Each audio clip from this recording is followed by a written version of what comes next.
Hi guys, I'm Kasha. Welcome to our coffee times to discuss horror. And today, actually, the video that I have for you, it's very exciting because we are going to take a look together at some horror book and some horror movie releases for 2025. It's coffee time! It's time. 2025 is basically knocking at our doors, and I'm pretty sure I'm not the only one who is desperately trying to catch up with movies and with books that I wanted to read before the end of the year. But that doesn't mean that we cannot get already excited for some new releases. I've put together it started like a small list and then it grew a little bit, but I did cut down a lot of things because there is just too many books and too many movies that sound really good that are coming out in 2025. For the books, because we do have more information about the plot, etc., I do have 15 of those. I had to cut it down a little bit. But for movies, I do have many titles because for a lot of them, we don't even have a proper synopsis yet, so we can quickly get through them. This is also some of the books that I am more excited about, mostly because I know the author and I know that probably I'm gonna enjoy the books, but there are many interesting books that are coming out in 2025 that I already have on my list, and I'm gonna try my best next year to read at least one new release per month, if not two, to, keep you guys updated on the books that are coming out and my thoughts on them. And now let's get started with 15 horror books that I am really excited to read in 2025. Let's start in January, and we have Wake Up and Open Your Eyes by Clay McLeod Chapman.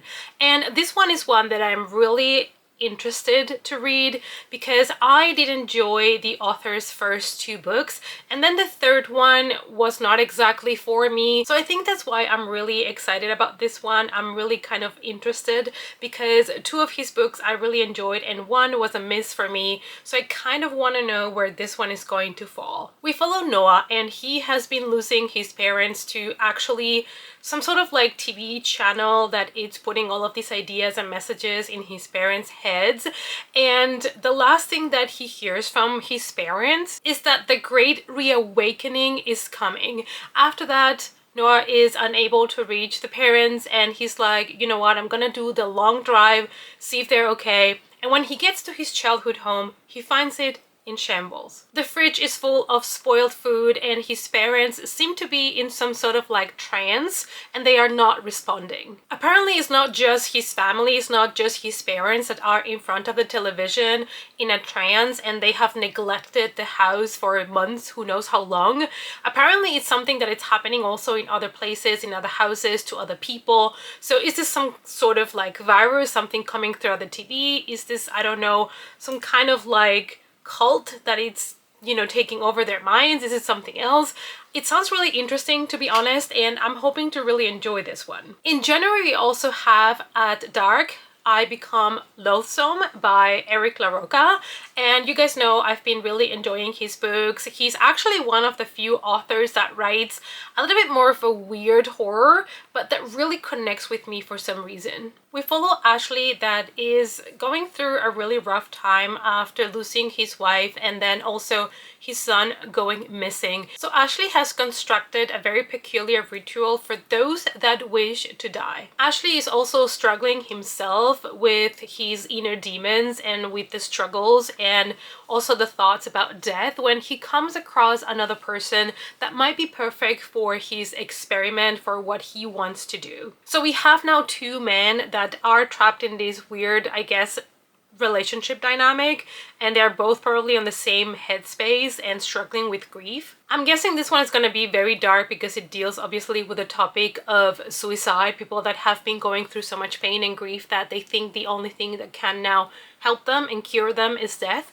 So I'm expecting this one to be very dark. We're moving to February, and we have Hungerstone by Kat Dunn, and this has been pitched as a thrilling sapphic romance, kind of like A Diary of Blood by Esther Gibson. So I was like, I'm gonna need that book. It's already on my list. I'm gonna need this. Lenore is the wife of a very rich man called Henry, and they have been married for the past 10 years. However, they have not been able to have children. Now, the husband is going to spend some time at a mansion that they have in London, and he wants to host a hunt party with some friends and family, and the wife knows that there is a secret between them. There's something that happened the last time that they did a hunt, and it's a secret that they need to keep silent. And when they are receiving their guests to have the hunt, there is a very special guest that comes, and that is Camilla.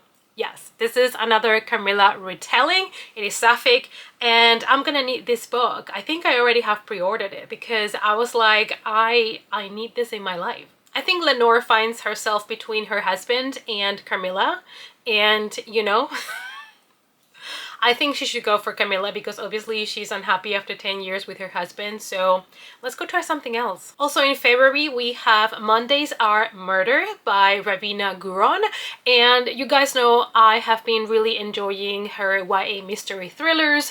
She had her debut with This Book Kills, and then the follow-up was Catch Your Death, which was fantastic, and it actually made it to my top 10 books of 2024. So needless to say, I'm really excited about this book, and I have already pre-ordered it as well. 17-year-old Kay is struggling because her best friend passed away, and now her parents have also left her. They have went on holidays without her, and she finds herself returning home to her cousin. When she gets there, she finds a letter on top of her bed, and that letter is going to change her life. The letter tells her everything that's going to happen that week, and it's going to lead up to Monday, and that's going to be the day where she dies. At least that's what the anonymous letter says. So if Kay cannot figure out who is behind this letter and who is the one threatening her, Monday might actually be her last day on Earth.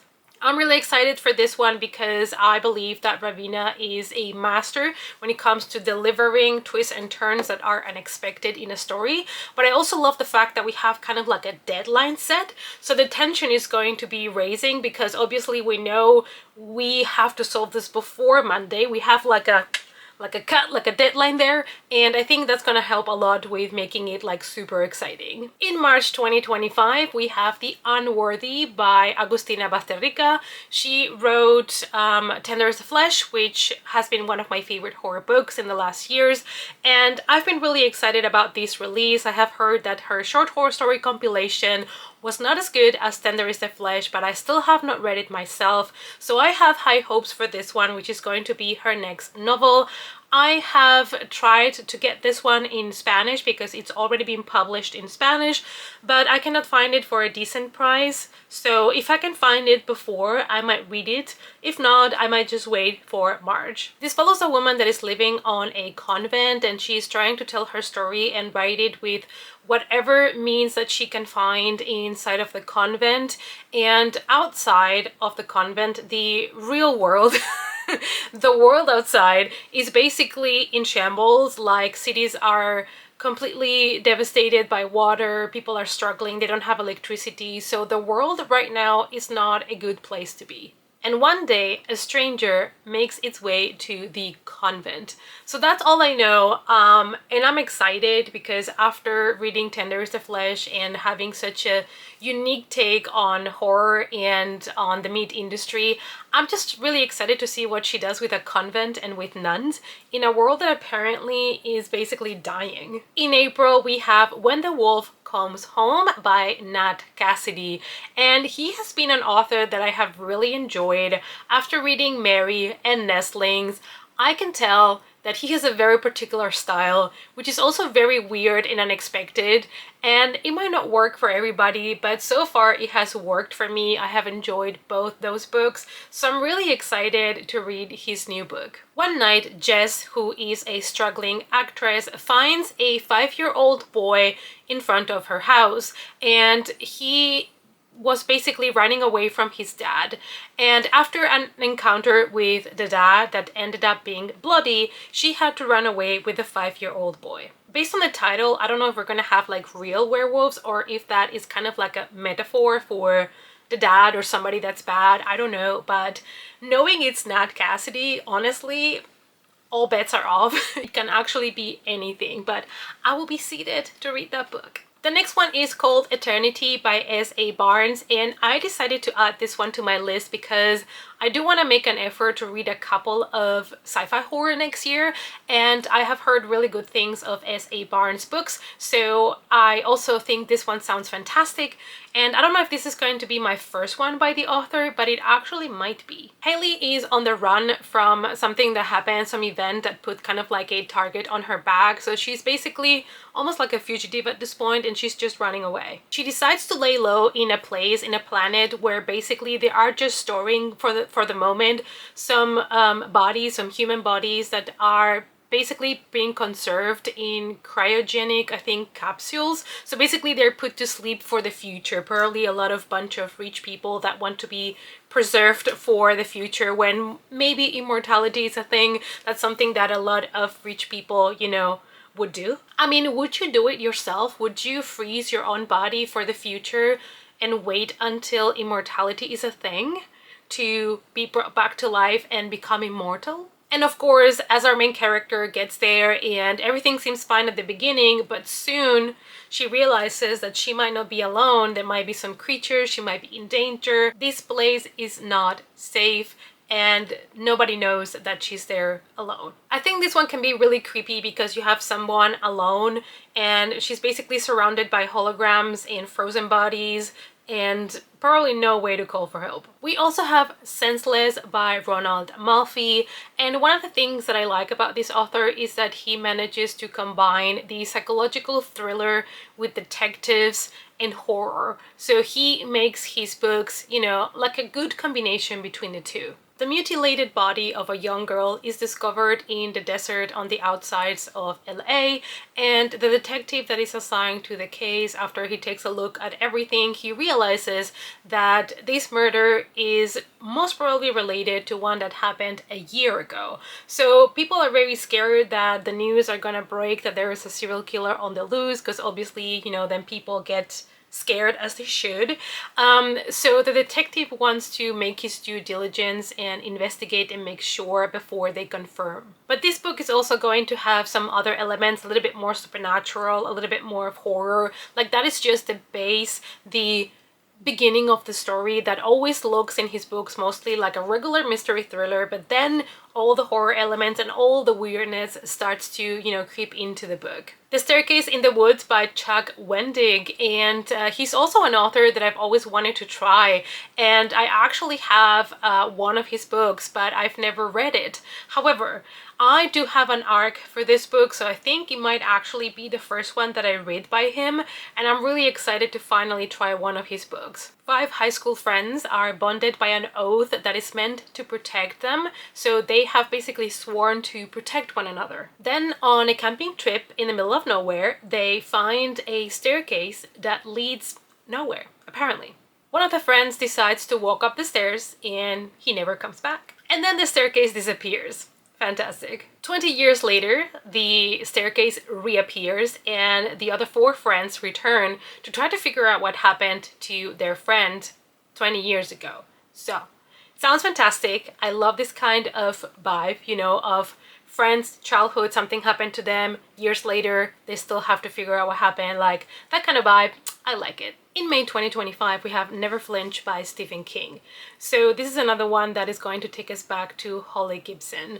In this one, we follow a detective that has been assigned to a case. They have received a threat in the police department. Somebody says that they're going to kill 13 innocents and 1 guilty. And the detective assigned to the case is like, I think I'm going to need help to solve this.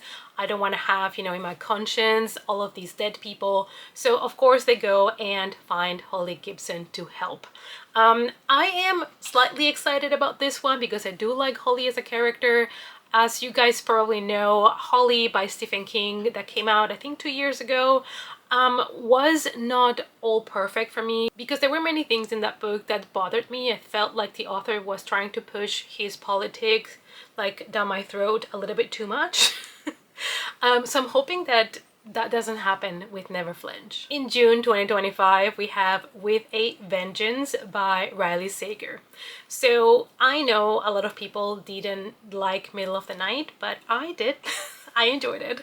And I've been reading these authors' books every single year, so I'm gonna keep doing so. I understand if other people are not excited about this release, but I am. We have One Train, No Stops, and a deadly game where people are trying to survive. So I love this premise. I love to have people trapped inside of a train that is not gonna stop for anything, and they have to try to survive. So I love it. So Anna has invited people that were responsible for her family's downfall to a train trip, and they don't know that they are there because of that. They think they're just going on a trip. But what Anna wants to do is to confront the people that have wronged her. That's all she really wanted to do. She didn't want to hurt them in any way, shape, or form.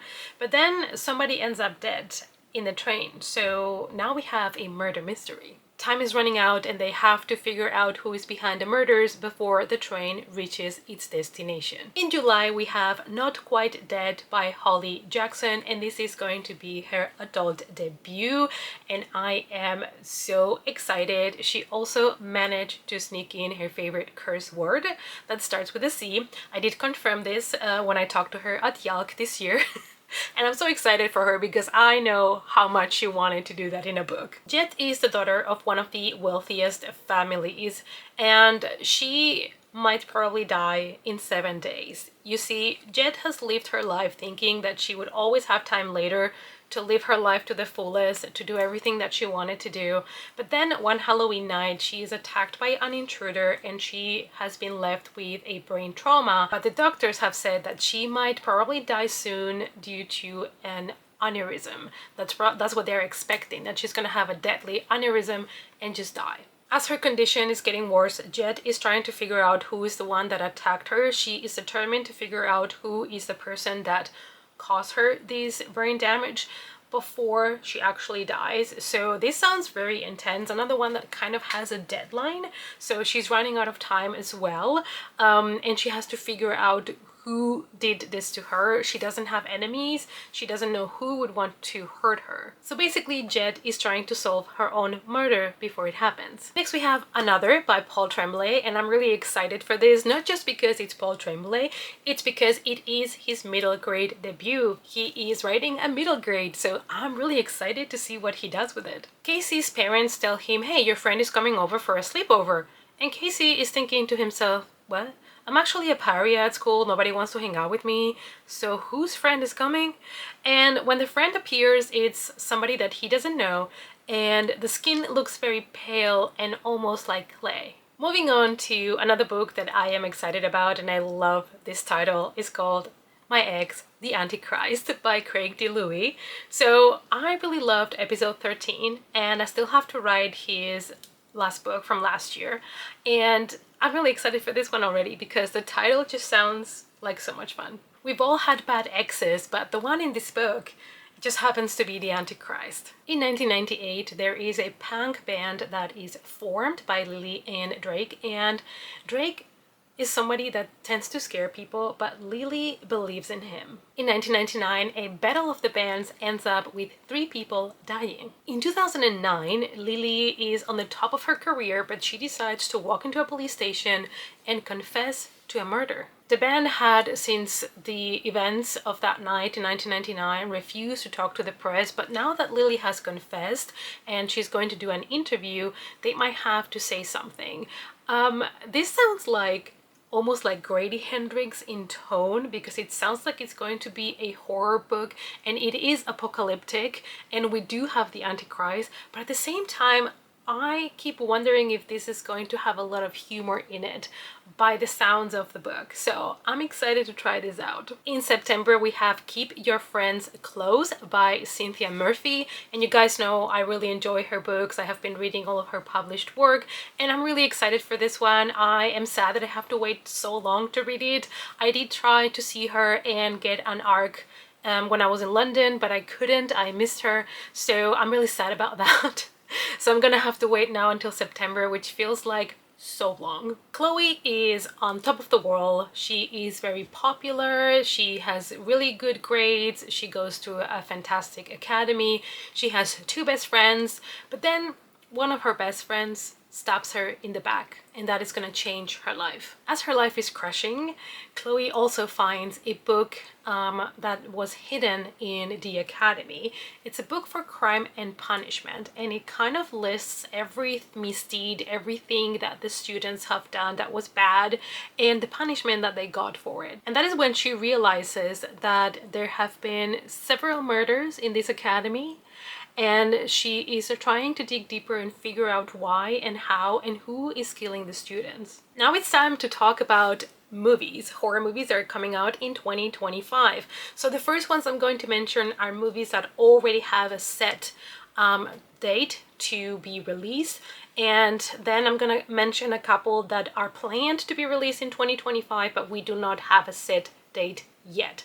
So we're gonna start with January, and we all know that January is a month where all the studios dump their worst movies, and I'm a little bit scared because there are two movies in January that are coming out that I'm actually excited about, and now I'm scared that they are gonna flop. In January 17th, we have The Wolfman, and it is directed by Leigh Whannell, and I'm really excited about this movie. It is a remake from the 1941 classic, and I feel like I have been waiting for this movie for ages, and finally it's coming out. Now, this is a modern take on the classic. It's not exactly like the very same plot. It is more of a reboot about the story, taking it to modern times. I think it's a little bit like The Invisible Man when it came out. That was kind of taking all the elements from the classic, but it gave us a modern, more kind of psychological horror version of it. So I'm really excited to see what they did with The Wolfman. In January 24th, we have Presence, which is a supernatural slash paranormal one. And the reason why I'm really excited about this movie is because it has a very unique take. This is a movie that is actually shot from the perspective of the entities that live inside of the haunted house. And I thought that was very intriguing. It basically follows your typical family, you know, that moves into a new house and then they realize that it's haunted. That we've heard 1,000 times before, but this is basically shot from the camera angle from the perspective of the entities, and I think that's genius. I'm excited to see what they did. It can be a hit or a miss, but I'm excited to check it out. On February 7th, we have Hard Eyes, which I think is just going to be a fun Valentine slasher, and honestly, there is not many out there. So I am excited because I think this one is just gonna be a fun slasher, and it's gonna give us like another fun villain. It's directed by Josh Ruben, who did Scare Me and Werewolves Within, so I think it's gonna have a little bit of comedy in it as well. Plus, we have Devon Sawa in the movie, and you know, when I was a teenager, I was really excited about Devon Sawa because he was in Casper, he was in some movies that I enjoyed as a kid, so I'm excited to see him coming back to making movies. This basically follows a Hard Eyes killer, and basically what this killer does is he looks for happy couples on Valentine's Day and just kills them. So that's the plot. I mean, that's how you know this is a true slasher. The plot is very thin, but the deaths is where the fun is at. On February 21st, we have The Monkey, and part of why I'm excited about this one, it's because it is based on a short story by Stephen King, but also because it is directed by Oz Perkins, and he did movies like Gretel and Hansel, and also Long Legs. So you can tell why I'm excited for this. We follow brothers Hal and Bill as they discover a toy monkey in the attic, and they realize that after they discover the monkey, accidents happen, people start to get hurt, so they try to get rid of the monkey, but it's not as easy as it seems. On March 28th, we have The Woman in the Yard. This is a psychological horror directed by Jaume Collet Serra, and he did Orphan, he did House of Wax, and he also did The Shallows, so some good titles there. This is probably going to be your typical ghost story, you know, supernatural tale, because we have a woman that appears at a family's like lawn, dressed in black. They don't know where she came from, and they don't know what she wants. once. On the 25th of April, we have Until Dawn, and this is the adaptation of the video game that came out in 2015. I have played the video game and I really enjoyed it. It is directed by David Sundberg that did Lights Out, that I really enjoy, and I think it's a very underrated movie. And I think these video games are very good for adapting into a movie because they are not your typical video game. These are more like basically your telltale games. You're just watching a movie as you are making decisions, and those decisions will have consequences. The plot follows a group of friends that decide to spend the weekend on a ski lodge, and it's also the anniversary of their friend's disappearance, and they realize soon enough they're not alone. On June 20th, we have 28 Years Later, and this has been such an anticipated movie that I am almost scared that it's not gonna live up to the expectations. It's a post-apocalyptic horror movie directed by Danny Boyle, and also Alex Garland is working together with him on this one. It is the third installment in this franchise. We had 28 Days Later and 28 Weeks Later, so obviously now we have years, so you can imagine the difference, right? It's going to be visually, I think, very interesting to see. It's been now almost 3 decades after the virus outbreak, so I am really curious to see also how many survivors do we still have, how are they surviving, and how is society now doing. So I don't know, I'm really excited because it is by the same creators, so I know that Cillian Murphy is also involved in the movie. We don't know if he's gonna have a little cameo or what, which I hope so, but I'm really excited for this. On the 27th of June, we have Megan 2.0. I don't think we have a synopsis for this movie yet, but I am one of those that actually enjoyed Megan. I thought it was fun. You know, comparing it to other Blumhouse movies, honestly, I thought it was one of the best that they released that year, and it's a movie that I would actually rewatch, so I am not opposed to part 2. On the 5th of September, we have The Conjuring Last Rites, and this one has been said it is definitely the last Conjuring movie, which I hope so.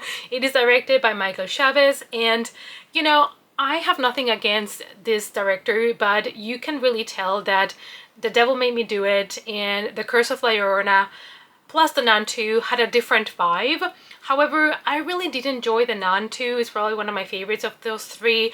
I always say the Nun movies are my guilty pleasure from the franchise because I know they are not the strongest ones, but I enjoy them. I just really like Balak a lot. Of course, I am excited for a new Conjuring movie because we have Patrick and we have Vera coming back to reprise their roles as Ed and Lorraine Warren, and I love to see them on screen. You know, I love their portrayal of the Warrens, and I'm excited to watch this movie, but I'm gonna keep my expectations a little bit low. On the 19th of September, we have Him, and this is the last project where Jordan Peele is involved. It is directed by Justin Tipping, and it is, you know, from Jordan Peele's production company, so he is involved. It was titled Goat before, but now the title has been officially changed to Him, and I don't know what to expect from this movie because it is horror, but it also is about sports, and I'm not the huge fan of sports, to be honest.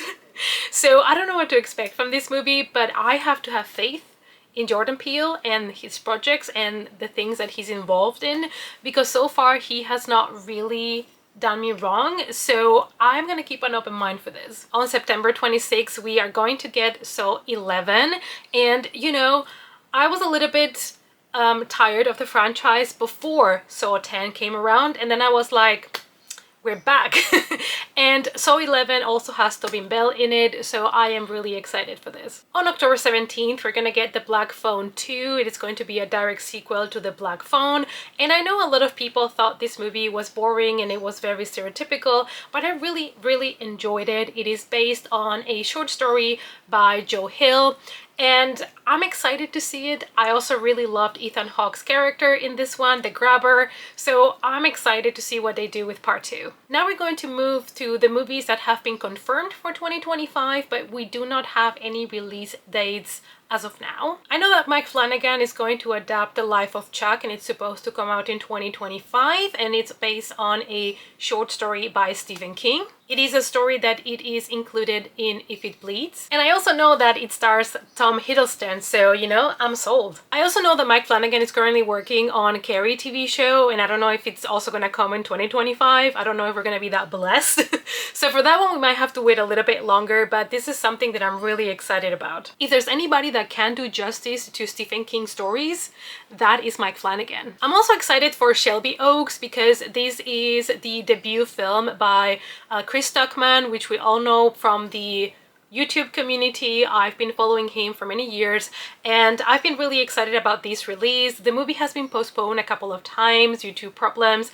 They were also, you know, in the middle of COVID, trying to record this, and I know they've been struggling to finish, and I really hope that it's finally gonna come out in 2025. The movie has found footage elements, and knowing Chris Stuckman and how much he loves films and horror movies as well, I'm just really excited to see what he has done. In 2025, we are also probably gonna get Final Destination Bloodlines, which will be the 6th installment in the franchise.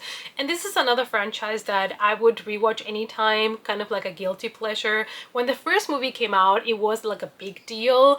I think the first one came out in 2000, so it is the 25th anniversary now when we probably will get Final Destination Bloodlines. We allegedly are also going to get Thanksgiving 2, which I really enjoyed Thanksgiving. I enjoyed it a lot more than I had anticipated. So if they do release part 2, I will be seated in the cinema. We're also getting Fear Street Prom Queen, another one that I'm very excited about. I think they did a great job doing the trilogy, and I am excited to see this one. It is obviously based on the Fear Street book Prom Queen by R.L. Stine, and I'm really excited for this. I think they should do more Fear Street books on Netflix because those were a lot of fun to watch. And last, I'm gonna talk about one of my most anticipated movies of 2025, which I am fingers crossed hoping that it's gonna come in 2025 and they're not gonna push it again, and that is Frankenstein by Guillermo del Toro. I love Guillermo del Toro. He's one of my favorite directors of all time,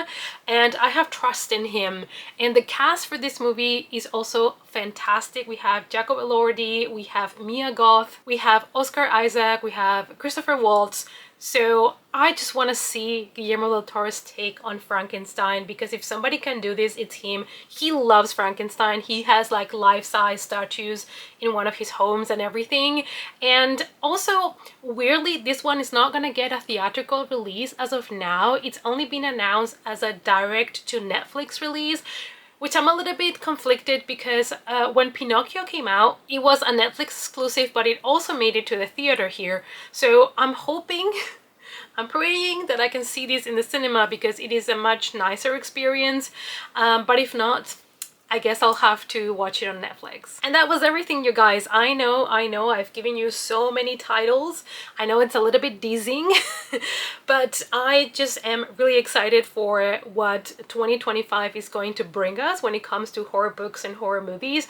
It's always nice to get excited for releases that you have been waiting so long for, and you know, you're getting a little bit closer to them because we're about to change year, which is crazy. So I hope that you enjoyed this video. Let me know if there's any other horror book or horror movie that you're really looking forward in 2025 that I have not mentioned. If you want to directly support me and the channel, you can join my Patreon. The link is down below. Thank you guys, as always, so much for watching, and I hope to see you all in the next coffee time. Bye!